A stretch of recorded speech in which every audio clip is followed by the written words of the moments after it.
एक बच्चा जो उठ के आता था रजौरी से, एक बच्चा उठ के आता था थन्ना मंडी से, वो सिर्फ अटेस्टेशन करवाने के लिए आता था अपने डॉक्यूमेंट्स की। और यहाँ इतनी दूर से जम्मू, और यहाँ पे प्रोफेसर्स के पास टाइम में तो देखें कि सिवाय हरासमेंट के मैं मानते ही कुछ नहीं जम्मू यूनिवर्सिटी को, और मैं ओपन इल्जाम लगा रहा हूँ। इस तरीके का होता है कि आप हमारे बच्चों को रेलवे स्टेशन से लेके आए, आप हमारे बच्चों को स्कूल से लेके आए। ये तो वही होगा जो जसपाल भट्टी की हो रहा है, मतलब लंच बॉक्स आप गर्म करता। तो आज मेरी पीएचडी लेट होने की सबसे बड़ी वजह आपको पर्सनली झेलना पड़ा? सर मुझे तो झेलना पड़ा, उसके बाद ही तो मैंने पॉलिटिक्स स्टार्ट की। प्रोफेसर थे, उनको शायद बाहर आउट ऑफ कंट्री जाना था, तो शायद उनकी 20 को 25 को लास्ट डेट थी सबमिशन की, और 20 को उन्होंने बाहर जाना था, और बच्चे के पास 5 दिन बचे हुए थे। जिनको होना चाहिए मैदानी जंग में, वो लगे पड़े हैं नशे और भंग में। 10 लाख जो जम्मू कश्मीर का युवा है वो नशे में लिप्त है। इसको लेके एक हमने कमेटी फ्रेम की, उमर साहब, वार अगेंस्ट ड्रग, 2024 में जब इन्होंने वाइन शॉप्स को बढ़ाने का काम, जो रेजोल्यूशन लाया उसमें 370 का कहीं भी जिक्र नहीं है। देखिए 370 इज स्पेशल स्टेटस, पर उसमें ऑलरेडी हमें स्पेशल स्टेटस दिया गया। हाँ, लेकिन अगर हम उसमें 370 का नाम लें या स्पेशल स्टेटस का नाम दे, वो one and the same thing. क्या ये पॉलिटिक्स ने अप्रिशिएट किया? यहाँ पे आपने जिनका नाम लिया उन्होंने अप्रिशिएट किया। दूसरे दिन उनके साथ क्या हुआ, उन्होंने किससे बात की कि उनको वही स्पेशल स्टेटस और 370 में डिफरेंस। जम्मू के बीजेपी के लीडर्स हैं, ये सेंट्रल गवर्नमेंट को गुमराह करते हैं। आपके लिए कि गाड़ी पूंछ रजौरी पहुंच गई है कि नहीं? देखें, कहते हैं जैसे करनी वैसे। देखिए, कदावर नेता बीजेपी के लोगों के होंगे, आम जनता के कदावर नेता। अब तो हमें डिप्टी सीएम के तौर पे रजौरी पुंछ के लोगों को कंट्रीब्यूशन, बिकॉज उन्होंने शेख साहब के जाने के बाद वो 89 के बाद वाला फेज देखा है। 96 में जब इलेक्शंस हुई थी उस वक्त में किस तरह का माहौल था, जब 1999 में कांधार की हाईजैक हुआ था, उन्होंने he put his foot down, उसको मैं नहीं छोड़ूंगा। फारूक साहब का कंट्रीब्यूशन जम्मू कश्मीर और हिंदुस्तान के लिए इस चीज़ को, इसको कोई भी इग्नोर नहीं कर सकता। और ही सच अ विजनरी लीडर कि आप उनके साथ अगर 10 मिनट भी बैठते हैं तो आप पूरा जम्मू कश्मीर को जान जाएंगे।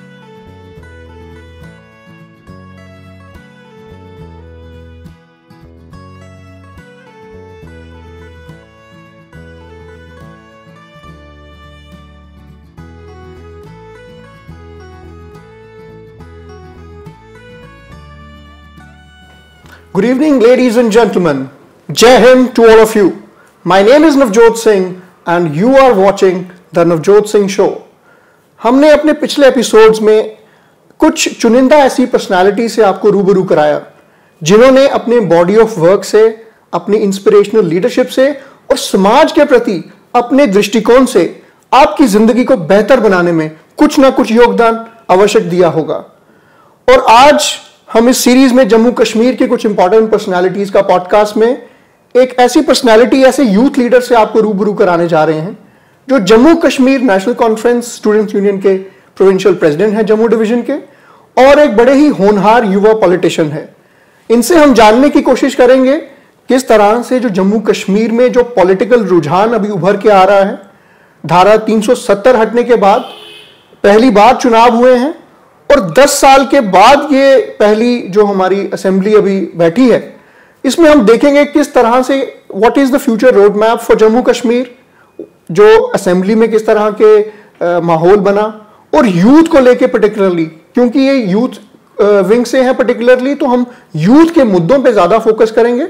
तो बहुत बहुत welcome to the podcast. Thank you so much. Thank you. It's an honour Harsh ji, आप हमारे पॉडकास्ट में आए और आपने अपना बिजी शेड्यूल में से कुछ वक्त निकाला, तो we are grateful for that. Thank you so much. मैंने आपके पिछले कुछ पॉडकास्ट देखे थे और मेरी भी इच्छा थी कि मैं आपके साथ एक दिन बैठ के कुछ जम्मू कश्मीर के युवाओं की हम बात करें बैठ के। The honour and privilege is ours. Harsh ji, वो कहते हैं ना कि जिनको होना चाहिए मैदानी जंग में, जिनको होना चाहिए मैदानी जंग में, वो लगे पड़े हैं नशे और भंग में। द पार्लियामेंट ऑफ इंडिया में एक official reply to a question was given, जहां पे ये बताया गया तकरीबन 10 लाख जो जम्मू कश्मीर का युवा है वो नशे में लिप्त है। That is close to 8.2% of the population of the state. काफी दुर्भाग्यपूर्ण ये एक जो स्थिति है। तो आप यूथ के बीच में रहते हैं, तो मैं आपसे ये सवाल करूंगा कि यूथ इतना ज्यादा पिछले कुछ वर्षों में नशे की तरफ क्यों जा रहा है? देखिए, आपने सबसे पहले उस इशू को पकड़ा है जो जम्मू कश्मीर का सबसे ज़्यादा एक एपिडेमिक कह सकते हैं हम उसको।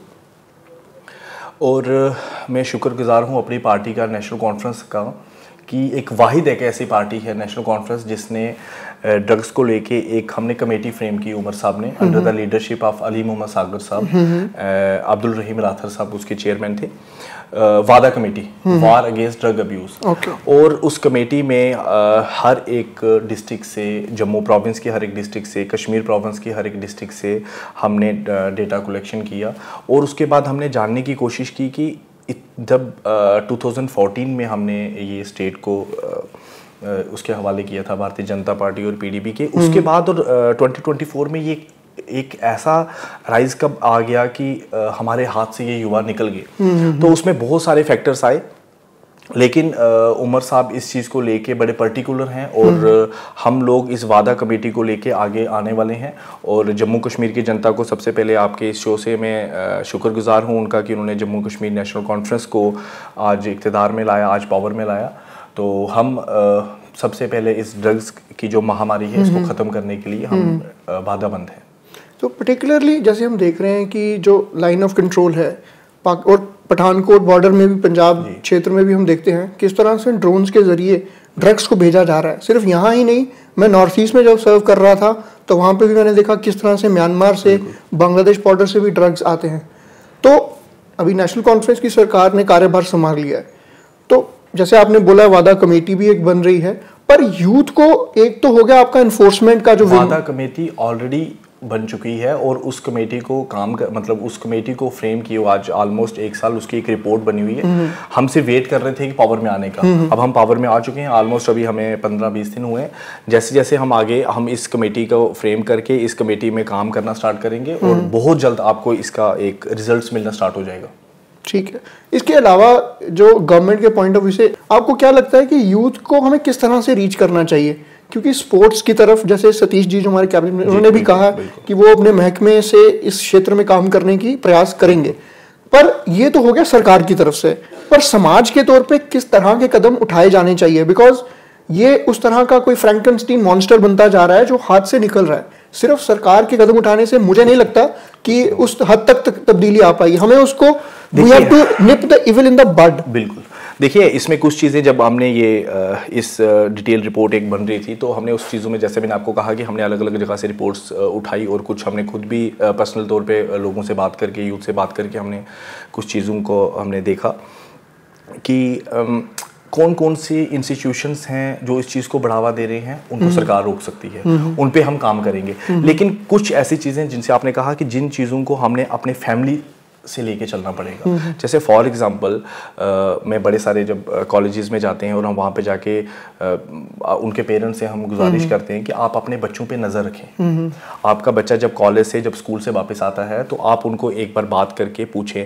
आजकल मोस्टली जब बच्चे स्कूल से और कॉलेज से वापस आते हैं तो अपने वो कमरे में चले जाते हैं और 4-4, 5-5 घंटे वहाँ कहते हैं कि हम पढ़ाई कर रहे हैं, हम कुछ कर रहे हैं, और हमारे पेरेंट्स उस चीज़ को नज़रअंदाज कर रहे हैं अपने कामों की वजह से लेके, कुछ वर्किंग स्टाइल को लेके।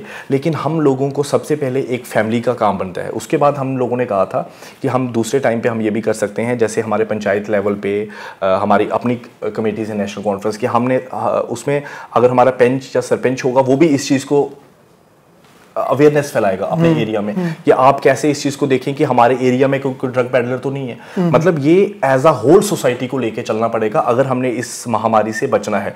सरकार का कदम बहुत जरूरी है। पर सिर्फ ड्रग्स तो एक मुझे लगता है उसका बाय प्रोडक्ट है। जो मेजर प्रॉब्लम कहीं ना कहीं अनएम्प्लॉयमेंट भी है।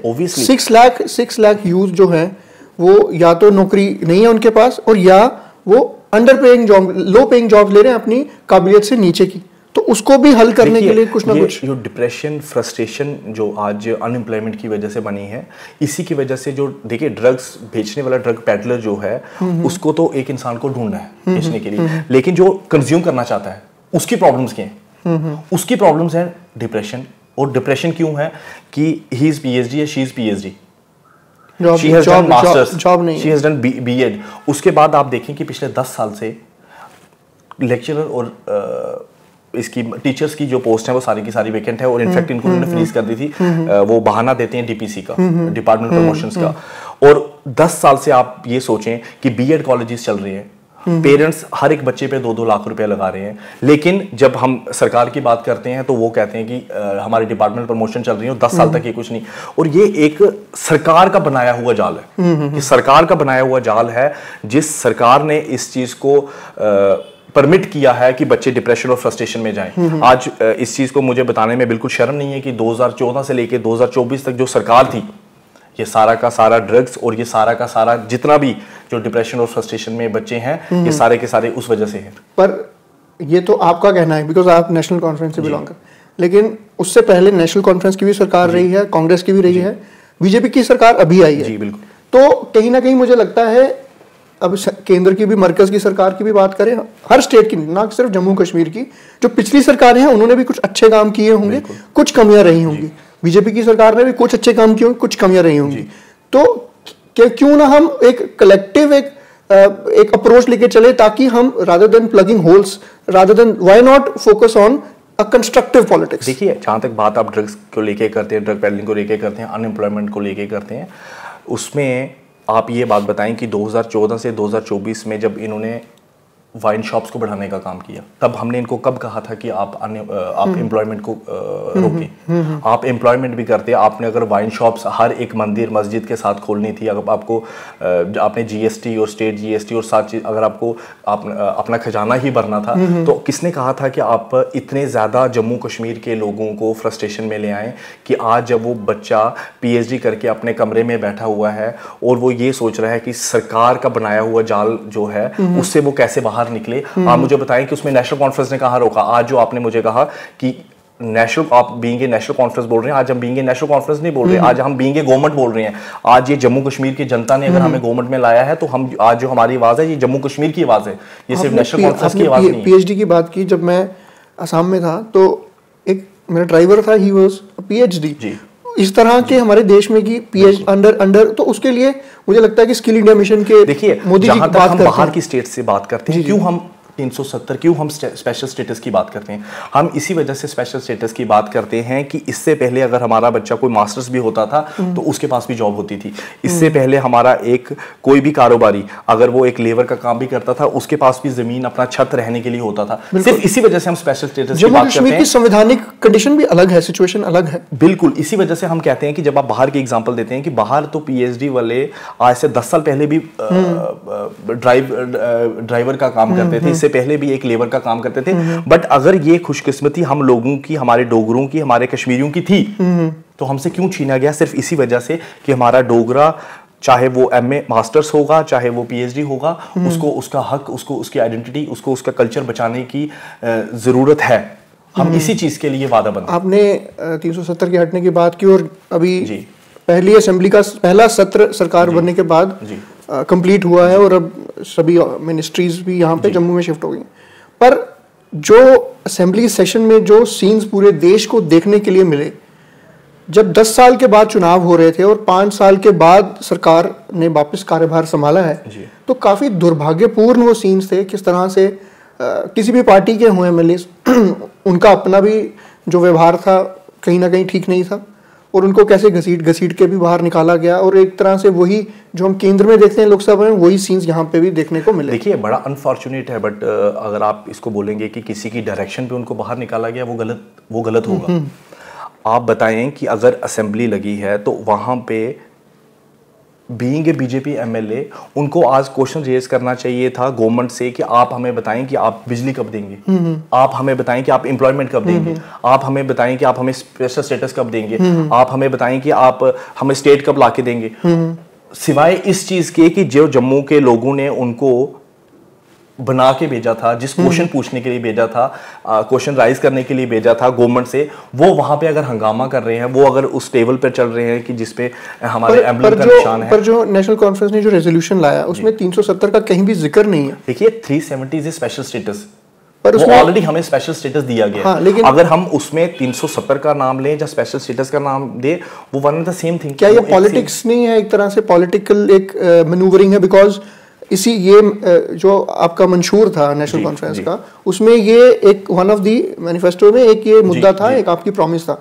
तो obviously it was your political commitment to the people and आपने वो भी फुलफिल। अब वहीद पारा जी ने पहले दिन क्या सीन्स किए, वो भी काफी एक बड़े ही अनपार्लियामेंट्री कॉन्डक्ट था। सबसे पहले तो मैं आपको बताऊं कि आज 370 की जो हम बात कर रहे हैं, ये हमने मैनिफेस्टो में बात की थी, और मैनिफेस्टो में बात करने के बाद अगर जम्मू कश्मीर के लोगों ने मैंडेट दिया है, तो इसका मतलब है कि ये जम्मू कश्मीर की लोगों की आवाज है कि हम स्पेशल स्टेटस वापस चाहते हैं। नेशनल कॉन्फ्रेंस नहीं, अब ये जम्मू कश्मीर के लोगों की आवाज है।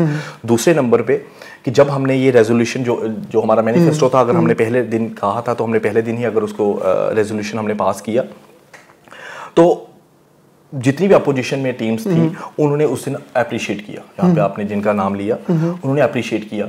दूसरे दिन उनके साथ क्या हुआ, उन्होंने किससे बात की कि उनको वही स्पेशल स्टेटस और 370 में डिफरेंस लगा। क्या ये बीजेपी भी अपना पॉलिटिकल ग्राउंड को मेंटेन रखने का एक पॉलिटिक्स कर रही है? सर देखें, आज जम्मू का युवा, पढ़ा लिखा युवा, हम लोग उनके साथ डील करते हैं। उन्होंने अगर अपने एमएलए को कुछ एमएलए को बनाकर यहाँ पे भेजा है, इलेक्ट करके भेजा है, तो वो उन्होंने अपना मुस्तकबिल, अपने फ्यूचर के लिए भेजा है। बिल्कुल, ना कि उन्होंने इसलिए भेजा है कि वो अपनी कुर्सी बचा कर रखें। अगर आज ये अपनी पॉलिटिक्स बचाने के लिए इस तरीके का हिसाब करते रहेंगे अगले 5 साल तक, तो मैं आपको लिख के दे सकता हूँ कि अगले 5 साल के बाद ये वापस दोहराए नहीं जाएंगे। सतीश जी का भी इस सिलसिले में एक बयान आया था, उन्होंने कहा कि बीजेपी के जो लीडर्स हैं जम्मू के, ये सेंट्रल लीडरशिप के बंधुआ मजदूर हैं। इस पे आपकी क्या टिप्पणी? देखिए, आप सतीश जी का नाम लिया, एक बड़े ही विजनरी लीडर हैं, हमारे इलाके से आते हैं। बिल्कुल हमारे इलाके से आते हैं, और जनाब उमर साहब सीएम साहब ने उन्हें एक बहुत बड़ा रिस्पॉन्सिबिलिटी दी है और बहुत बढ़िया डिपार्टमेंट दे हैं जम्मू के लोगों को एस्पिरेशंस को फुलफिल करने के लिए। तो और मैं इस चीज़ के लिए आपको बता दूं कि हमें पूरी की पूरी उनके साथ एक मतलब हमें पता है कि वो इस चीज़ को फुलफिल करेंगे। और आप दूसरी चीज़ आपको ये बताऊं कि जो आपने क्वेश्चन पूछा था कि उन्होंने कहा कि ये बीजेपी के लीडर्स हैं, ये सेंट्रल लीडरशिप के जो है, मैं आपको ये बताऊं कि ये जो हमारे जम्मू के बीजेपी के लीडर्स हैं, ये सेंट्रल गवर्नमेंट को गुमराह करते हैं। सेंट्रल लीडरशिप को जो सच्चाई जम्मू में होती है, ये उसको छुपाने का काम करते हैं। ये छुपाने का काम करते हैं। इनफैक्ट सेंट्रल लीडरशिप को 10 साल तक इन्होंने यहाँ पे लूटा है। अगर 10 साल से जो पॉलिसीज सेंटर्स में होती थी, ये लोग अपनी नलायकी से कह सकते हो या अपनी किस वजह से कह सकते हो, ये ग्राउंड में उस चीज को ला ही नहीं पाए। पर बीजेपी के लीडर्स पे तो ये भी इल्जाम लगता है कि वो एलजी तो उनकी सुनते ही नहीं थे। 5 साल से एलजी साहब की सरकार है, तो वो तो सुनते ही नहीं बीजेपी के लीडर्स की, जम्मू के लीडर्स की। हम पिछले 10 साल से यही सुनते आ रहे हैं कि एलजी साहब इन लीडर्स की नहीं सुनते, ये लीडर्स एलजी साहब की नहीं सुनते, एलजी साहब सेंटर से नहीं सुनते। लेकिन नुकसान जम्मू कश्मीर के लोगों का, बिल्कुल जो आम जनता है, जम्मू के डोगराओं का नुकसान होगा। आप मुझे बताओ कि उनकी भरपाई कौन करेगा? आज आप मुझे उन बच्चों का बताओ जो घर पे बैठे हुए हैं और उनकी ओवर एज है, ना वो JKAS का एग्जाम दे सकते हैं, ना JEE का दे सकते हैं, ना AEE का दे सकते हैं।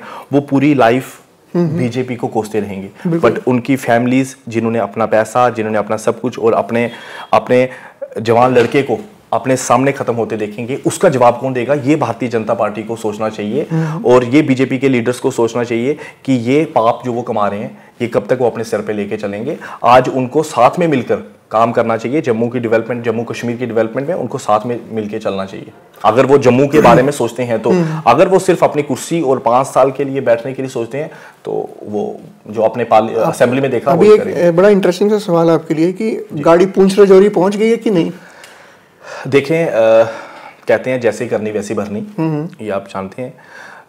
जैसा मैंने आपको बताया कि पिछले 10 साल के लोगों की बड़ी एस्पिरेशंस थी। हाँ, मैं पर्टिकुलरली नौशहरा सीट की अगर बात करें, 2014 में भी आप अगर देखें तो इन्हीं लोगों ने ही भारतीय जनता पार्टी को मैंडेट देकर वहां पे बिठाया था।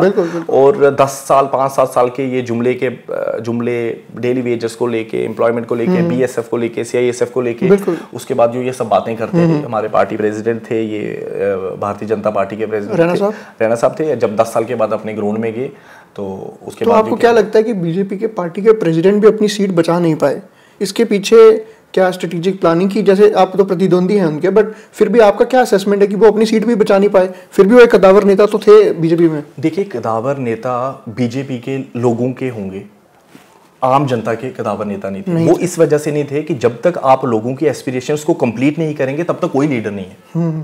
लीडर्स वही है जो अपने लोगों के बीच रहे, लीडर्स वही है जो उनके दुख दर्द को समझे, लीडर्स वही है जब किसी के घर का बच्चे की एज हो रही हो और वो अपने बच्चा समझ के उस बच्चे का काम करे, वो लीडर है। आप लीडर सिर्फ मीडिया में बैठ के, आप लीडर सिर्फ नेशनल मीडिया पे बात करके, आप लीडर सिर्फ अपनी हाई कमांड को खुश करके अगर आप बनना चाहते हैं तो वो एक लीडरशिप ना ही वो क्वालिटी है और ना ही आप एक सक्सेसफुल लीडर बन सकते हैं।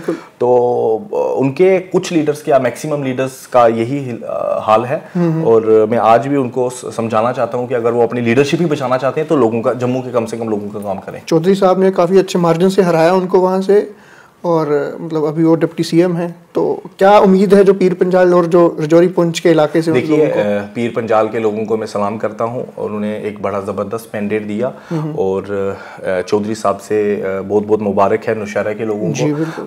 अब तो हमें डिप्टी सीएम के तौर पे रजौरी पुंछ के लोगों को मिला है। बड़ी ज़बरदस्त एस्पिरेशंस हैं एक इनसे और काम करना स्टार्ट भी कर गए हैं। और हमारे जावेद राणा साहब हैं वहाँ से, उनको भी कैबिनेट मंत्री लिया है। तो हमारे रिप्रेजेंटेशन पूरी अक्रॉस द बोर्ड सभी खित्तों को मिली है जी। एक बड़ा अप्रिशिएटेबल चीज़ है कि जनाब उमर साहब ने जिस तरीके से डिसीजन लिए हैं, चाहे वो जम्मू को लेके और पीर पंजाल को लेके और आने वाले टाइम में बाकी चीज़ों को लेके भी लिए जाएंगे। तो जम्मू के लोग बहुत खुश हैं। कश्मीर के लोगों ने तो ऑलरेडी बहुत बड़ा मैंडेट दिया था, बट जिस तरीके से जम्मू को रिप्रेजेंटेशन हैंडल किस तरह से, राइट। अभी आपके एक पुराने साथी थे जो बीजेपी ज्वाइन कर गए थे, वो वफात पा गए हैं, जनाब देवेंद्र राणा साहब। आज आई थिंक उनके 13 दिन भी हो गए। तो एक एनसी के बड़े ही सीनियर लीडरशिप में थे वो, और उमर साहब के काफ़ी नज़दीकी रिश्ते, पर्सनल रिलेशंस थे। तो किस तरह से देखते हैं उनकी कंट्रीब्यूशन को जम्मू कश्मीर की पॉलिटिक्स में और जम्मू और कश्मीर खित्ते के बीच में समन्वय बनाए रखने में? देखिए, ये बड़ा ही इमोशनल आपने क्वेश्चन पूछा है, क्योंकि जिस टाइम पे मैंने ये ज्वाइन की थी नेशनल कॉन्फ्रेंस, वैसे तो हम स्टार्टिंग से नेशनल कॉन्फ्रेंस थे, मरहूम ठाकुर यशपाल सिंह जी मेरे मामा जी थे जी। तो जब मैंने फर्स्ट टाइम ज्वाइन की तो उस टाइम पे प्रोविंशियल प्रेसिडेंट देवेंद्र सिंह राणा साहब थे। तो हमें उन्हीं के अंडर काम करने का मौका मिला और तकरीबन 5-6 साल मैंने उनके अंडर काम किया। और उनकी लीडरशिप क्वालिटीज़, उनके साथ काम करने का एक ज़बरदस्त वो सिस्टम था। और उनका अपने वर्कर्स को लेके उनको कैसे अपलिफ्टमेंट किया जाए और उनको कैसे सिखाया जाए, वो मैं मतलब I have short words for him. तो आज हमें इस चीज़ का दुख है कि वो हमारे बीच में नहीं है, चाहे वो किसी भी पॉलिटिकल पार्टी से हो, वो जम्मू कश्मीर के थे। आज हमें इस चीज़ का रिस्पेक्टेड अक्रॉस द बोर्ड। अभी जम्मू कश्मीर के एल्डर स्टेट्समैन हैं और I would say he is the someone who understands Jammu and Kashmir more than anyone else right now, जनाब फारूक अब्दुल्ला साहब। तो उनकी कंट्रीब्यूशन, बिकॉज उन्होंने शेख साहब के जाने के बाद वो 89 के बाद वाला फेज देखा है। 96 में जब इलेक्शंस हुई थी उस वक्त में किस तरह का माहौल था। जब 1999 में कांधार की हाईजैक हुआ था, उन्होंने he put his foot down कि I will not let these people free because from my land, let us handle it together, terrorist को मैं नहीं छोड़ूंगा। तो हमेशा उन्होंने, he has always been known for his nationalistic leaning, standing for for the country Bharat. He also sings bhajans. He always tells this that Ram किसी एक इंसान के नहीं है, राम एक सभ्यता है, ये सबके हैं। तो उनका ये जो बड़ा ही कॉस्मोपॉलिटन और सेक्युलर क्रेडेंशियल्स हैं, उनकी कंट्रीब्यूशन को आप कैसे देखते हैं? देखिए, फारूक साहब का कंट्रीब्यूशन जम्मू कश्मीर और हिंदुस्तान के लिए इसको कोई भी इग्नोर नहीं कर सकता। और फारूक साहब का एक, चाहे वो सेंटर में हो चाहे वो जम्मू कश्मीर में हो, उनका जम्मू कश्मीर को एक बड़ी ही कीन ऑब्जर्वेशन है। और मैं आपको बताऊं कि 2014 के बाद जब हम नेशनल कॉन्फ्रेंस में बतौर जम्मू यूनिवर्सिटी का मैं प्रेसिडेंट काम कर रहा था, तो उस टाइम पे मुझे फर्स्ट टाइम उनके साथ मिलने का मौका मिला। और ही सच अ विजनरी लीडर कि आप उनके साथ अगर 10 मिनट भी बैठते हैं तो आप पूरा जम्मू कश्मीर को जान जाएंगे। तो उनका हर एक चीज़ को लेके, हर एक डिपार्टमेंट, इंस्टीट्यूशन को लेके अगर आप उनके साथ बैठेंगे तो ही इज़ इंसाइक्लोपीडिया। मैं उनके बारे में क्या कह सकता हूँ कि मैं तो उनके सामने कुछ हो ही नहीं, मैं उनकी तारीफ भी नहीं कर सकता। अभी हम आपके पोलिटिकल करियर की अगर बात करें तो हर्षी, आप कहाँ से बिलोंग करते हैं और आपका इनिशियल एजुकेशन कहाँ से हुआ और अपने पेरेंट्स के बारे में कुछ बताइए। जी देखिए, मैं मिडिल क्लास फैमिली से राजौरी डिस्ट्रिक्ट सुंदरबनी तहसील से आया और स्टार्टिंग की स्कूलिंग तो मेरी बीएसएफ स्कूल सुंदरबनी से हुई। उसके बाद जम्मू में अलग अलग स्कूल्स, क्योंकि हम पहली बार जम्मू आए थे तो हमें स्कूल्स ढूंढने में भी काफ़ी टाइम लगा। अलग अलग स्कूल्स में पढ़े, फिर उसके बाद एमएम कॉलेज में अपनी ग्रेजुएशन की। मास्टर्स के लिए हम जम्मू यूनिवर्सिटी में आए और ड्यूरिंग कॉलेज कह सकते हैं आप, और स्टार्टिंग मास्टर्स में जब मैंने अपने लोगों को देखना स्टार्ट किया, राजौरी, पुंछ, चनाब वैली, डोडा के लोगों को जब देखना स्टार्ट किया तो उनकी बड़ी सारी मुश्किलें थी, क्योंकि कुछ चीज़ें मेरे साथ हुई थी और कुछ चीज़ें उन लोगों के साथ जब होती थी तो मैं ये चीज़ देखता था कि इन चीज़ों को सॉल्व करने वाला कोई नहीं है।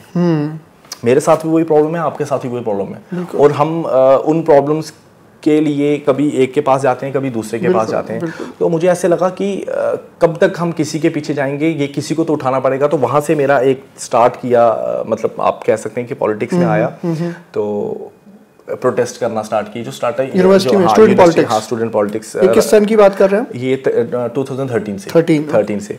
और तब मुझे ब्लॉक प्रेसिडेंट लिया गया था पहले Sundarbani national conference, block president. हाँ जी, नेशनल कॉन्फ्रेंस में हम स्टार्टिंग से मेरी फर्स्ट ब्लॉक प्रेसिडेंट सुंदरबनी था। उसके बाद जब मैं कॉलेज में आया तो कॉलेज का प्रेसिडेंट बना। उसके बाद जब यूनिवर्सिटी में आया तो यूनिवर्सिटी का 2013 से था, बट 2017 लेट में एक इलेक्शन हुई, हमारी एक इलेक्शन होती है यूनिवर्सिटी की, तो उसमें नेशनल कॉन्फ्रेंस ने मुझे टिकट दी। तब देवेंद्र सिंह राणा साहब प्रोविंशियल प्रेसिडेंट थे। तो उसमें बीजेपी तो नहीं कह सकते, एबीवीपी के और कुछ इंडिपेंडेंट थे, उन लोगों ने विंग ऑफ बीजेपी। हाँ, तो उन्होंने कॉन्टेस्ट किया और उसमें मैंने कॉन्टेस्ट किया नेशनल कॉन्फ्रेंस की तरफ से, और कुछ लोगों ने उसमें स्टे ले लिया रिजल्ट पे। तो उसके बाद हमने यूनिवर्सिटी में एक बड़े ही, और फिर मुझे नॉमिनेट किया जब यूनिवर्सिटी का प्रेसिडेंट फ्रॉम 2017 to 2018। उसमें हमने कॉलेजेस में जम्मू के कॉलेजेस को लेके बड़ा काम किया, सब लोगों की टीम के साथ मिलके। और उसके बाद ये सिलसिला चलता गया और 2022 में उमर साहब ने मुझे बुलाया और हमारी बात ने, हम शायद मतलब मिलते तो हम पहले भी थे, बट फर्स्ट टाइम इंटरेक्शन हुई, वन ऑन वन इंटरेक्शन हुई, और उन्होंने मुझे बतौर प्रोविंशियल प्रेसिडेंट स्टूडेंट विंग पर लिया। और मैं शुक्रगुजार हूँ कि आज मैं जो भी हूँ वो सारी की सारी नेशनल कॉन्फ्रेंस की देन है। उन्होंने मेरे पे, मुझ जैसे एक छोटे वर्कर पे इतना बड़ा एहसान करके उन्होंने मुझे किया, और मैं भी अपनी तरफ से पूरी कोशिश की कि जम्मू सूबे की, चाहे वो राजौरी, पुंछ से लेके डोडा बदरवा हो, उधमपुर, कठुआ हो, हर एक कॉलेज में, हर एक ब्लॉक में इनफैक्ट जाके, और इनफैक्ट कॉन्स्टिट्यूंसीज़ की भी हमने टीम तैयार की।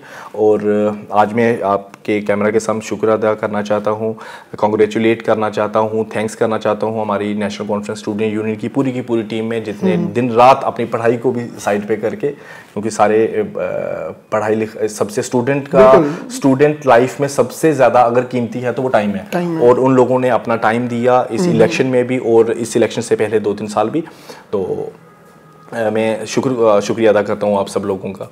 और इस टाइम पे सर मैंने इसी दौर में मैंने अपना एमफिल भी किया, मैंने नेट भी क्वालिफाई किया, और मैं पीएचडी में हूँ।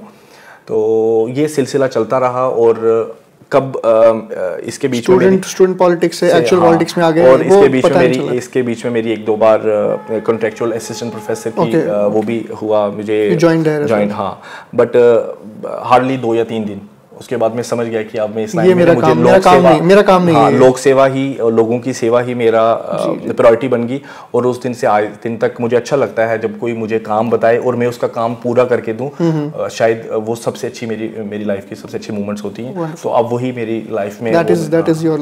तो हर्षी, जैसे आपने बताया कि आप स्टूडेंट पॉलिटिक्स थे, पहले ब्लॉक डिवीजन में थे, फिर कॉलेजेस में आए, फिर आप प्रोविंशियल प्रेसिडेंट बने, और एक्टिवली आप पॉलिटिक्स में इन्वॉल्व हुए। तो जैसे आपने जब स्टूडेंट विंग में थे, आप यूनिवर्सिटी में आपने देखा, तो मेन मुद्दे क्या होते हैं बच्चों के? उनकी फीस का इशू हो गया, एग्जाम नहीं टाइम पे हो रहे, या और किस तरह के मुद्दों का सामना करना पड़ा था?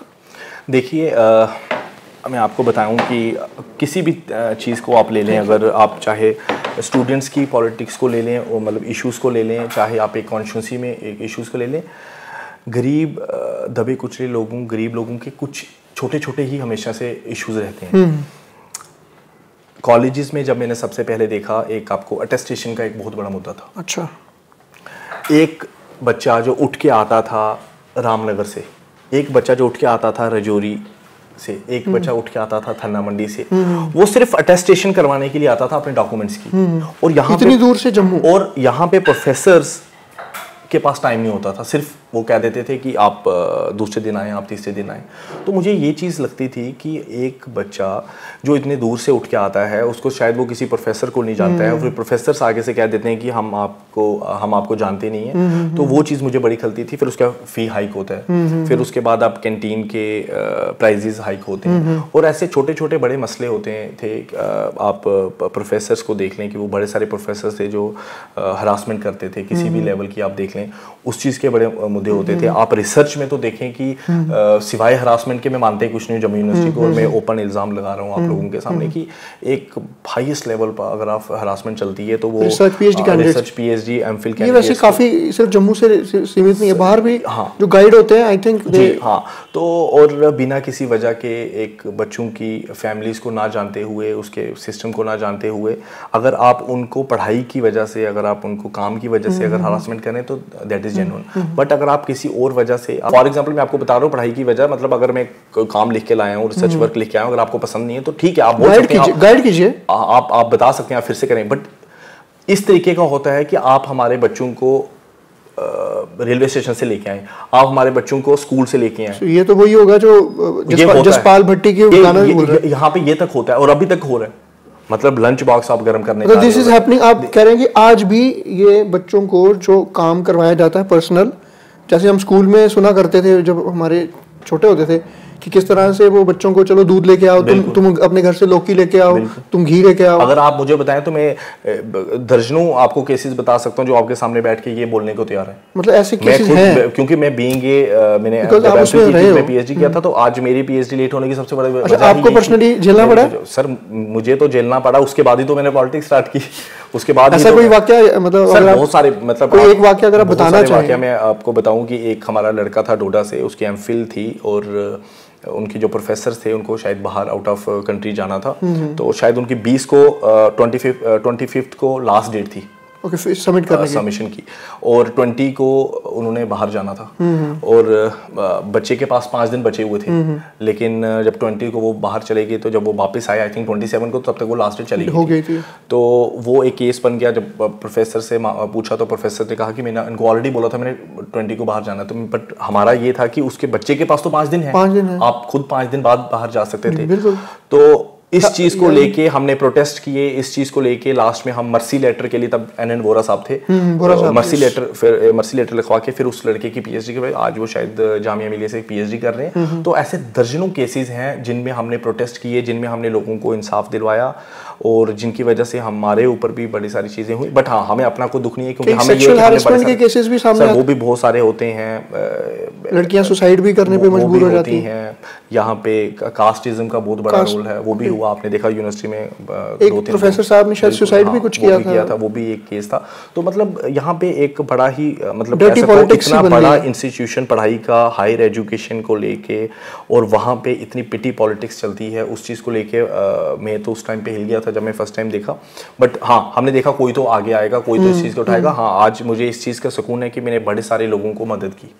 एक लड़का ही मेरे को मैसेज आया था कि भैया मेरा ऐसे ऐसे कुछ as a professor, associate professor हो गया था, पर उस डिपार्टमेंट के, अब मैं डिपार्टमेंट का नाम नहीं लूँगा यहाँ पे, उस डिपार्टमेंट के जो HOD थे वो उसमें सिर्फ फीमेल्स ही थे शायद, तो वी वाज ओनली मेल, तो नहीं चाहते थे कोई मेल कैंडिडेट यहाँ पे आए, तो कुछ उस पर केस लगवा के या कुछ उस पर कैटेगरी का इशू, आज तो इस तरह की चीज़ें होती हैं। देखिए सर, ये आज तो वहाँ पे ऐसा चल रहा है कि आपकी क्वालिफिकेशन, आपकी परसेंटेज, आपकी डिग्रीज मैटर नहीं करती हैं। आप मास्टर्स होके भी यूनिवर्सिटी में प्रोफेसर लग सकते हो, और आप PhD हो के भी वहाँ पे नहीं लग सकते हो।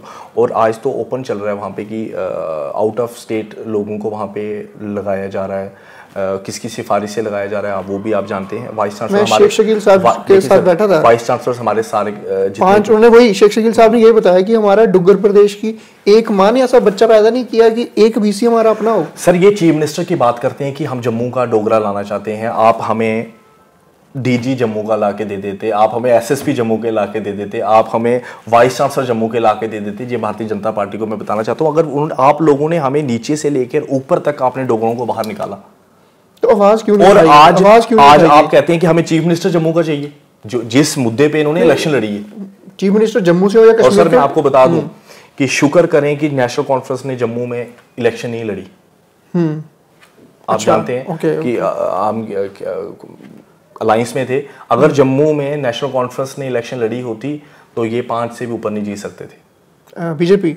हाँ जी बिल्कुल, ये बड़ा जबरदस्त आपका दावा है। देखिए मैं दावा कर रहा हूँ, आप अभी इलेक्शंस आने वाली हैं, आप देखें ना, आप दूसरी पंचायत की इलेक्शन आने वाली है, म्युनिसिपैलिटी की इलेक्शंस आने वाली हैं, आप देखें। आप बीजेपी ने अपनी उम्मीद से भी ज्यादा अच्छा परफॉर्मेंस किया है। 29 सीट्स 37 में से 29 इसका आपको रिजल्ट बहुत जल्दी मिल जाएगा नेक्स्ट इलेक्शंस आने में, जो इन्होंने असेंबली में किया है। नहीं, इस बार भी लोगों में जो बिजली के मीटर्स को लेके या इंफ्रास्ट्रक्चर को लेके या स्टेटहुड के मुद्दे को लेके काफी ज्यादा आक्रोश था, रोष था, नाराजगी थी। उसके बावजूद भी जो मेजर पॉलिटिकल एनालिस्ट हैं या उन्होंने यही बताया था कि 20 से 25 मैक्सिमम 20-25 सीटें बीजेपी लेगी। 29 मैंने आपको उसका जवाब दे दिया कि शुक्र मनाएं कि नेशनल कॉन्फ्रेंस यहाँ से इलेक्शन नहीं लड़ी है, जिसकी वजह से ये आगे। फिर भी जम्मू कश्मीर के लोगों ने मेजॉरिटी में नेशनल कॉन्फ्रेंस को वोट दिया और सरकार में लाया। और वो भी जानते हैं कांग्रेस की गिरावट, कांग्रेस को जम्मू इलाके से बिल्कुल वॉश आउट हो गया। कांग्रेस का सिस्टम अब कांग्रेस को खुद ही समझना चाहिए। सतीश जी से भी मैंने उनका पॉडकास्ट किया था, उन्होंने बताया था किस तरह से जो पार्टी प्रेसिडेंट हैं, प्रोविंशियल प्रेसिडेंट हैं, उन्होंने कुछ मतलब इस तरह का माहौल बना। रमन भल्ला जी के बारे में भी बात की, अभी मैंने टोनी जी से भी बात की थी। उन्होंने ये कहा कि अगर मैं वहां से लड़ता आरएसपुर से तो मैंने जीत जाना था, ये भाऊ से लड़ते तो ये जीत जाते। तो कहीं ना कहीं ये इंटरनल पॉलिटिक्स, पार्टी पॉलिटिक्स में फंस के रह गए। कांग्रेस को विद इन पार्टी काम करने की जरूरत है। श्यामलाल शर्मा जी ने भी ये कहा था कि आप एनसी लीडरशिप ने इलेक्शन के दौरान ऐसा कहा था कि कांग्रेस उतना दमखम नहीं लगा रही है, मतलब ड्यूरिंग इलेक्शंस। तो ये कंप्लेंट्स थी कि शायद वो इतना इंटरेस्टेड नहीं थे इलेक्शन को उस शिद्दत से लड़ने के लिए। देखिए मैं यही बोल सकता हूँ, देखो कांग्रेस एक पॉलिटिकल पार्टी है, नेशनल पॉलिटिकल पार्टी है, हम उस पर ना ही टिप्पणी करें तो अच्छा है। उनके अपने स्पोक्स पर्सन इसमें ज़्यादा अच्छा बोल सकते हैं, बट मैं यही कह सकता हूँ कि उनको अपनी इनर पॉलिटिक्स सुधारने की जरूरत है। बड़े बड़े कदावर नेता हारे हैं, रमन भल्ला जी हार गए हैं, ताराचंद जी डिप्टी सीएम, सतीश जी ने उनको अच्छी मार्जिन से हराया। इधर अपने चौधरी लाल सिंह जी भी 17,000 वोटों से हारे हैं। तो ये काफ़ी एक बड़ी हार मानी जा सकती है। अगर हम उमर साहब की बात करें, उमर साहब से मुझे 2012 में एक बार मिलने का मौका मिला था। जोरावर सिंह ऑडिटोरियम में एक इवेंट हुआ था, तो I used to be present there and I was in awe of his personality, such a magnanimous person. अभी उनका एक मैंने स्पीच सुना जिसमें रिजल्ट के बाद उन्होंने जम्मू जब आए तो उन्होंने कहा है कि खुदा का भी क्या कर्म है, देखिए कि वो लोग जो 5 साल मुझे मैसेज तक नहीं जवाब देते थे, आज मेरा हालचाल पूछते थकते नहीं हैं। आप क्योंकि उस पार्टी के काफ़ी, आप उस समीकरण को बहुत अच्छी तरह से समझते हैं, वो किन लोगों की तरफ वो इशारा था? देखिए वो बेहतर जानते हैं कि उन्होंने किसके लिए बोला, लेकिन ये एक उड़ते सूरज को सलाम, आप जानते हैं कि हमेशा से खासकर ये कुछ पर्टिकुलर लोगों को लेके था। हमारे नेशनल कॉन्फ्रेंस के मैं सलाम करता हूँ उन सब लोगों को कि राइट फ्रॉम 2014 टू 2024 जो लोग पहले दिन से हमारे साथ थे वो लास्ट दिन तक हमारे साथ रहे हैं। बिल्कुल। और उमर साहब के साथ कंधे से कंधा मिला के वो लोग साथ चले हैं। और जो लोग आज मैसेजेस और आज फ़ोन करने लगे हैं वो आप लोग जानते हैं कि, और उमर साहब तो बड़े ही एक रिस्पॉन्सिबल उर्दू का इशारा है ना, तो कुछ तो मजबूरियां रही होगी उनकी, वैसे कोई बेवफा नहीं होता। बिल्कुल। तो ये वो बड़े रिस्पॉन्सिबल लीडर हैं, वो बड़े अच्छे से जानते हैं कि पर दिल में निज़ाम, देखिए चुपती तो है बात। देखिए जब आपका success has many fathers, failure is an orphan. अब उमर साहब एमपी की इलेक्शन भी हारे थे, उस वक्त उन्होंने कहा है कि मुझे पार्टी कलीग्स कहते थे कि इसमें भी कुछ अच्छा है, लेकिन अंदर ही अंदर हमें लगता है कि मतलब you lose your self confidence, even you are big leader, sometimes it hits you. And see now he has won both his seats and now he is chief minister. और उसके पहले भी आप देखिए किस तरह से जब 370 हटी थी धारा, these people were put on PSA लगा के they were put under house arrest. So how things change in life, इसमें आपको क्या लगता है कि जिंदगी का निज़ाम किस तरह से, कैसे टेबल्स टर्न हो जाते हैं? देखिए जहाँ तक आपने बात की मेंबर पार्लियामेंट की उमर साहब की और बाकी, ये भारतीय जनता पार्टी ने नीचे गिरने में इसमें कोई लेवल नहीं छोड़ा। उन्होंने उन लोगों को इलेक्शंस लड़वाई जो रशीद साहब की बात कर रहे हैं, और उन्होंने उन लोगों को इलेक्शन लड़वाई जो भी अंदर थे, जो जम्मू में सियासत करते थे, इन लोगों के खिलाफ पुतले जलाकर, और कश्मीर में उन्हीं लोगों को बाहर निकालकर उन्हीं लोगों को सपोर्ट कर उमर साहब को सिर्फ उमर साहब ने ये भी कहा था। लेकिन आपको मैं एक बात बताऊं कि उन्होंने पूरे हिंदुस्तान से सामान इकट्ठा कर कश्मीर और जम्मू कश्मीर में बेचने की कोशिश की और उमर साहब को हराने की कोशिश की। लेकिन again hats off to the people of Jammu and Kashmir. मैं जानता था कि ये लोग जम्मू के डोगरा और कश्मीरी बहुत ही समझदार हैं। उन लोगों ने एक बड़ा ही विजनरी वाइज पॉलिटिकल डिसीजन लिया और उमर साहब को बतौर चीफ मिनिस्टर उन्होंने बनाया। नहीं, उमर साहब ने ये भी कहा था कि जब एमपी की इलेक्शन में हम इतनी एक्टिवली हमने उनके जो रशीद साहब जिस एजेंडा पे वो कर रहे थे कि 370 वापस आ जाएगा, कि ये कश्मीर लौट जाएगा, उसको हमने उतनी अच्छे से डेथ पेनल्टी मिल जाएगी मुझे, उस तरह की उसको टारगेट नहीं किया। तो उन्होंने कहा कि कहीं ना कहीं हमने शायद सोचा कि इसका इतना असर नहीं पड़ेगा, हम उस दर पे नहीं गिरेंगे या कुछ इस तरह का था। और अब इस बार भी उन्होंने दल के किनारे इलेक्शन से पहले नेशनल मीडिया चैनल्स को ये भी कहा था कि बीजेपी 2 से 3 कश्मीरी फैमिलीज हैं जो पॉलिटिकल फैमिलीज, अब्दुल्लाज एंड मुफ्तीज, उनको पर्टिकुलरली टारगेट कर रही हैं। मुफ्ती उनको रशीद साहब को फिर से मैदान में उतारा उनके बेटे के थ्रू, और किस तरह का ये सिस्टम मतलब बना, क्या देखते हैं आप, ये इस तरह की पॉलिटिक्स होनी चाहिए? देखें, जहाँ पे आपने बात की अभी इंजीनियर रशीद साहब को लोगों ने वोट दिया, मेंबर पार्लियामेंट जिताया, और बड़ी ही जल्दी लोग समझ गए कि ये एक बी टीम ऑफ बीजेपी, एक बी टीम थी बीजेपी की और सपोर्ट डलवाई थी। और बड़ी जल्दी फिर दूसरी इलेक्शंस, हमारी असेंबली की इलेक्शंस आ गई और लोगों ने बड़ा वाइज डिसीजन लिया और उमर साहब को वहाँ पे जिता दिया। ठीक है, अभी एक स्पेशल स्टेटस का तो रेजोल्यूशन पास हो गया, हाँ। पर जो जम्मू कश्मीर के हमारे जो कॉमन लोग हैं, आम जनता है, उनका सबसे बड़ा एक दिल में जिस चीज़ का उनको आघात लगा हुआ है, स्टेटहुड। जी, जम्मू कश्मीर सबसे बड़ी रियासत थी जब आज़ाद हुए, महाराजा हरी सिंह की रियासत थी, उसके पहले महाराजा गुलाब सिंह, और we have a rich heritage. Tibet और गिलगित बल्तिस्तान तक हमारी सीमाएं थी, और आज उसको 2 यूटीज बना दिया गया है। और उसमें भी जैसे दिल्ली का मॉडल है, ऑलमोस्ट सिमिलर मॉडल है, powers are divided, law and order and other financial powers are with the lieutenant governor which is under the control of the president of India. So how do you see कि दिल्ली वाला माहौल तो नहीं बनेगा कि जहां केजरीवाल जी कहते रहे हैं कि मुझे काम नहीं करने दिया जा रहा, दिल्ली सर्विसेज बिल लाया गया जिससे पूरा जो अपॉइंटमेंट्स और ब्यूरोक्रेसी सारा गवर्नर, लेफ्टिनेंट गवर्नर के हाथ में था। देखिए, हिंदुस्तान का ताज जम्मू कश्मीर को डाउनग्रेड करके इन्होंने यूटी बनाया, और ये लोग जम्मू में नारे लगाते रहे कि हम जम्मू को बचाने लगे। ये लोगों ने उसको भी तोड़कर लद्दाख को अलग किया, और ये लोग बोलते रहे कि हम जम्मू के लोगों को, जम्मू कश्मीर को बचाने लगे।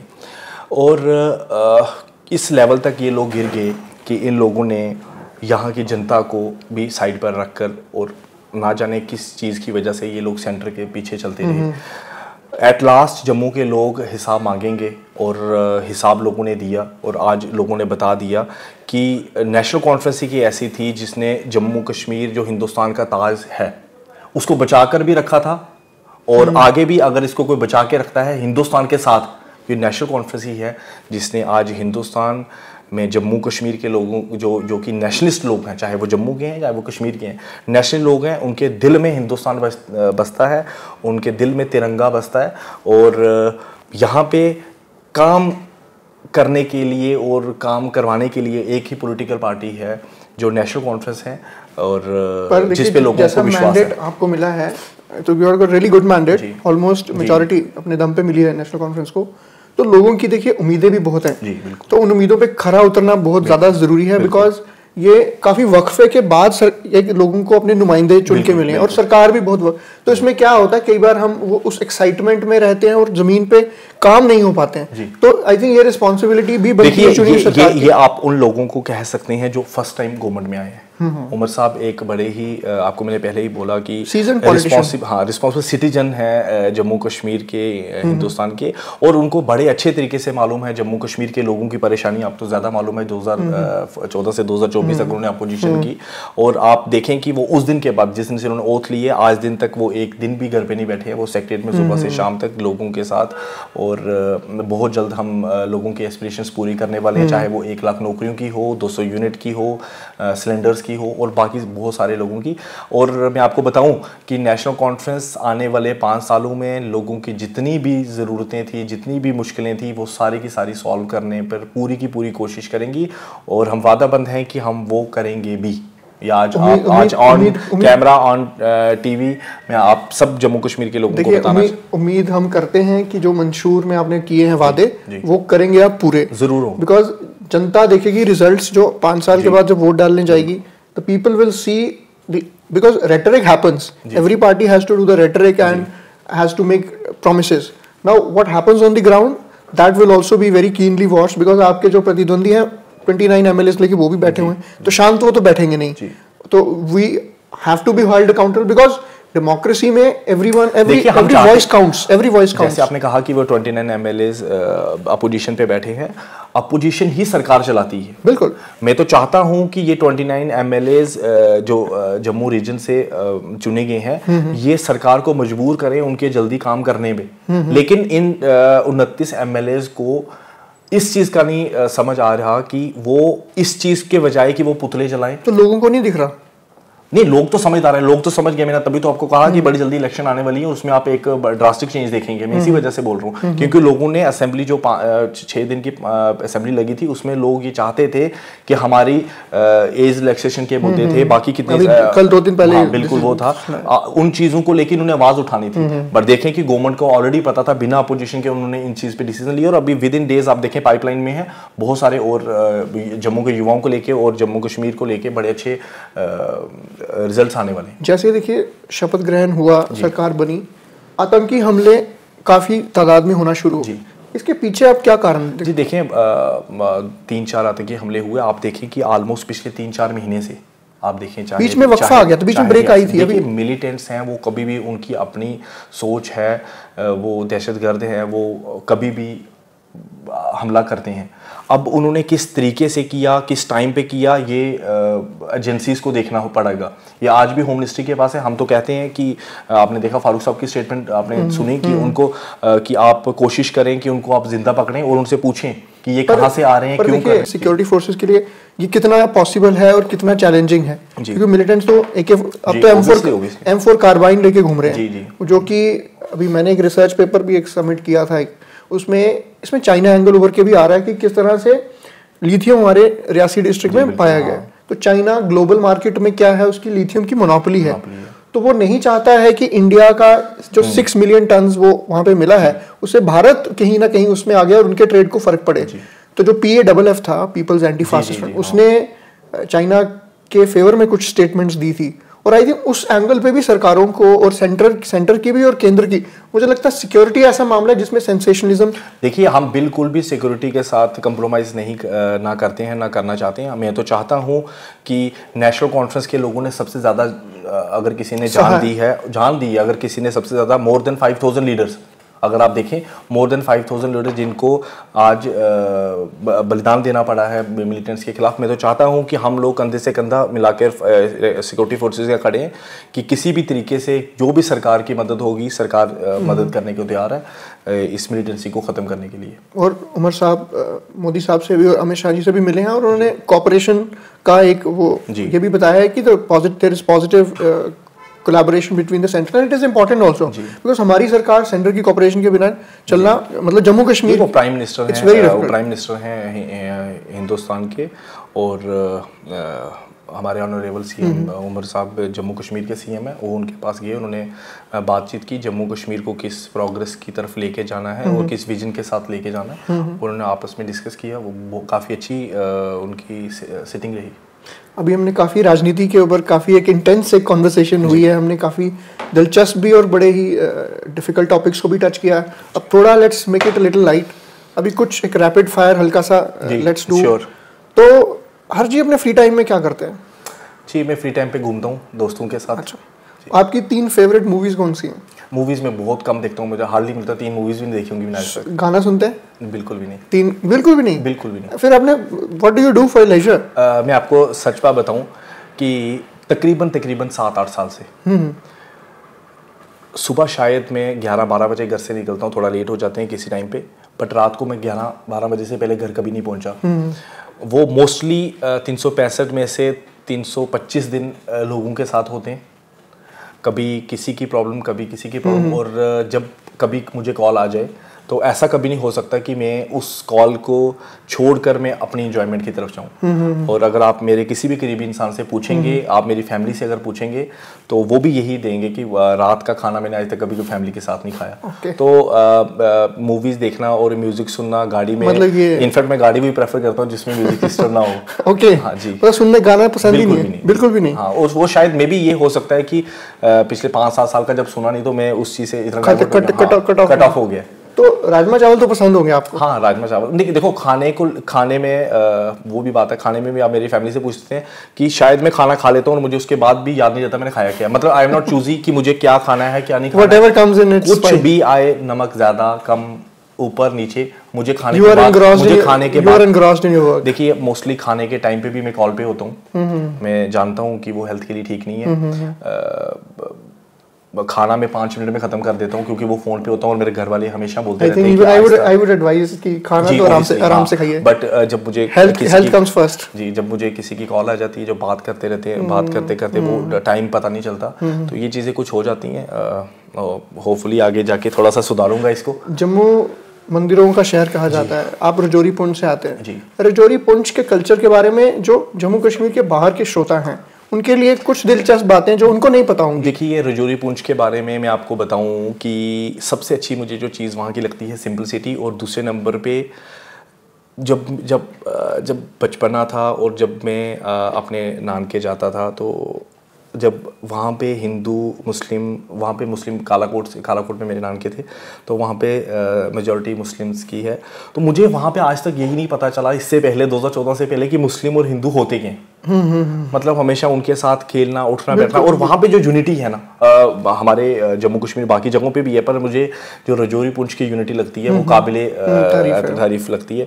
और वो चीज़ें मुझे बड़ी ज़बरदस्त लगी। और वहाँ की मक्की की रोटी, सरसों का साग और मक्खन कड़ी। हाँ, मक्खन कड़ी, ये मेरी मतलब कह सकते हो कि मैंने बचपन में सबसे ज्यादा खाई हुई है। टोडा तो ये सबसे ज्यादा कि आप जम्मू में हमें कम मिलता है और बनाने वाले भी कम है। तो ये चीज है कि ये वहाँ की फेमस है। जो मिट्टी का चूल्हा होता है उस पे बना, उसका तो स्वाद मिट्टी के चूल्हे में वो मक्की की रोटी बनी हुई और उसका टेस्ट ही अलग है। चाहे उसमें चपाती बनी हो वो उसका अलग टेस्ट आता है। और वही अगर आप दूसरे तो वो स्वाद कहाँ पे, वो दादी जो बनाते थे उसका तो मजा। बिल्कुल। तो आप मतलब क्या बोलेंगे जो लोग बाहर से अगर आना चाहते हैं जम्मू कश्मीर में देखने के लिए टूरिज्म, बिकॉज उनको कई शक शुबा रहता है कि मिलिट्री अटैक्स ना हो जाए, तो आप उनको क्या कहना चाहेंगे? देखिए जम्मू कश्मीर के बाहर के जितने भी हमारे लोग हैं, हमारे टूरिस्ट हैं, हमारे भाई हैं, हमारी बहनें हैं, मैं तो कहता हूँ आप कश्मीर में भी आएँ, आप जम्मू रजौरी पुंछ में भी आएँ। चनाब वैली बहुत ही ज़्यादा खूबसूरत है, चाहे आप पाडर में चले जाएँ, चाहे आप किश्तवाड़ चले जाएँ, रामबन चले जाएँ, तो आप यहाँ पे आएँ। यहाँ पे ऐसा कुछ भी नहीं है। बड़े सारे लोगों ने इस चीज़ को हाइप करने की कोशिश की है और आने वाले 5 साल और बेहतर होंगे। आप लोग हमारा एक नई हॉस्पिटैलिटी और एक नया सिस्टम देखेंगे और आप इसी टूरिज्म की वजह से ही जम्मू कश्मीर की डेवलपमेंट का बिल्कुल हमारा बड़ा रोल जीडीपी में काफी स्टेट जीडीपी में काफी। तो मैं तो हर बंदे से ये रिक्वेस्ट करूंगा कि आप जम्मू कश्मीर में आएँ और हमारी खूबसूरती को देखें। धन्यवाद हर्ष जी हमारी पॉडकास्ट में आने के लिए। It was a very interesting conversation and got to know a lot of things about your personality की जो आपके जनरली आपने शेयर नहीं की। स्टूडेंट पॉलिटिक्स के बारे में आपने बात की कि किस तरह के इश्यूज हैं और आपने उजागर भी किया उनको, और अभी क्या कुछ करने की और ज़रूरत भी है। जम्मू कश्मीर की राजनीति के बारे में हमने डिस्कस किया, क्या समीकरण उभर के आ रहे हैं, स्टेटहुड को लेके हमने बात की, आर्टिकल धारा 370 की बात हुई। तो overall we discussed a lot of things about Jammu and Kashmir and we hope कि आने वाला वक्त जम्मू कश्मीर के पूरे सूबे के लिए, जम्मू कश्मीर दोनों, लद्दाख को भी हम उसमें इंक्लूड करेंगे because we are all part of syncretic culture है हमारा। We hope good times for the state. I will call it a state, not a UT. Obviously, good times for the state, and we hope that we see brighter future for the youth. Youth की जो problems हैं, employment को लेके, education को लेके, drugs को लेके, वो भी खत्म हो. And we see a beautiful.